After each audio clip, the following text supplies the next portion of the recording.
Now, I explained at the beginning that nuptial agreements are not binding in England, and the longer the marriage or the more circumstances have changed, the more assets have been mingled, or the more needs require it, a nuptial agreement will just be a factor. Are there any circumstances, Katja, that a nuptial agreement will not be binding in your jurisdiction? Well, if it's in agreement with the Swiss civil code, it will be binding.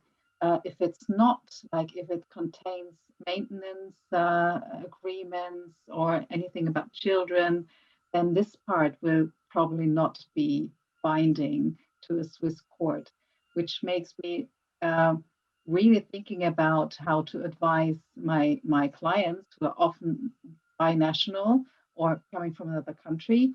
And I would always advise that we have like cooperation with the lawyer from the jurisdiction where they come from their from their country, especially if it's UK, because it's very tricky to have nuptial agreements, and if it's not confirming, if it's like a UK nuptial agreement, it will probably not be binding for the Swiss court, but still you can have an agreement during divorce and trying to adjust it so Swiss court will accept this at the divorce. So this is possible.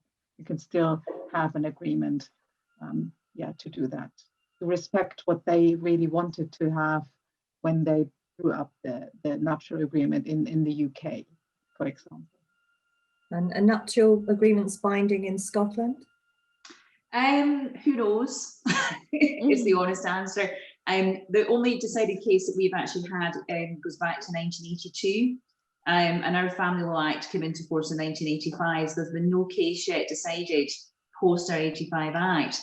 But basically the 82 case said that as long as parties were both adults, they'd made full disclosure, there was sufficient notice, yada, yada, yada, it would be binding. But there is provision in our 1985 Act, which says that agreements can be overturned.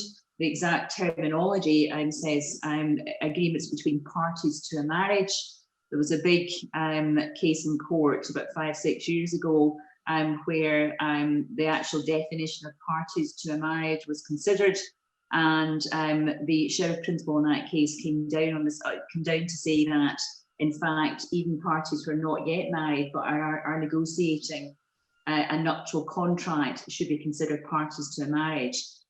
So we now know that yes, potentially an anti-nuptial contract could be overturned by the court. So strong advice to clients is probably better to have it than not, but it may just be the basis of, it may just be an aide-memoire. It may just be, here's your schedule, this is what you had pre-marriage, this is what you think you're going to inherit, we've got that documented, and then it might work, it might not, but at least there's something there, to form the basis of a settlement going forward. So who knows is the answer. And Susan, you're sort of nodding agreeably. And it seems as if California and Scotland have more in common than I would have guessed. Who knew? Yes, certainly not weather, but other things. Does that have a resonance with you, Susan? The sort of circumstances in which, a nuptial agreement might not be binding. Yeah. So technically, as long as the agreement complies with the requisite formalities, it would be binding. However, that I would also advise clients that this is something that, you can't, it's not rock solid. And the more that the agreement is, offensive in that, it is so black and white that someone gets nothing, someone gets everything. The more it's like that, I believe the more the court would say, you know what, they're going to want to find a way to take some piece out of it. Now, I always include in my agreements a severability clause. And so that severability clause in the agreement would say if there's some provision in the prenup or the postnup that is not enforceable, that provision would be taken out, and that the other parts of the agreement would be they would be binding. So I think it's important that, you know, that agreements have something for the other spouse who's perhaps, you know, not going to be getting, you know, as much property or any property. And the more that there's some balance there, the more they're likely to be enforced, in my opinion. I agree with everything you've said, especially about the severability clause. How does it work in Italy, Francesca? Well, as long as the agreement was regarding, you know, assets and made with the formalities required by the law, that is of course binding during the divorce. Any other agreement would not be binding at the moment, but as Susan was saying, even from a different perspective, nothing is written in solid rock. Things are changing. And I think we are moving towards a system that will more and more recognize some kind of validity to nuptial agreements. As I said, there is a law project waiting in Parliament that, of course, has been there since the pandemic and all the rest. And I don't know when and if it will be actually discussed, but that shows that there is a change, you know, in the way marriage has been seen, and the agreements between spouses or parties that will get married are going to be valued. This also comes, I think, from the EU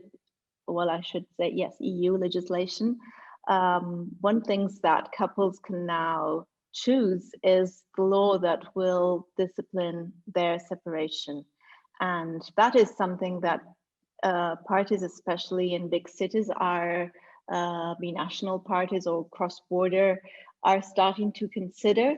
And so there is more and more an interest in finding places where you can actually start thinking of how you can deal with a future separation, what happens with choices that were made by the couple, like if one stays at home and is a full-time parent, how that will be valued.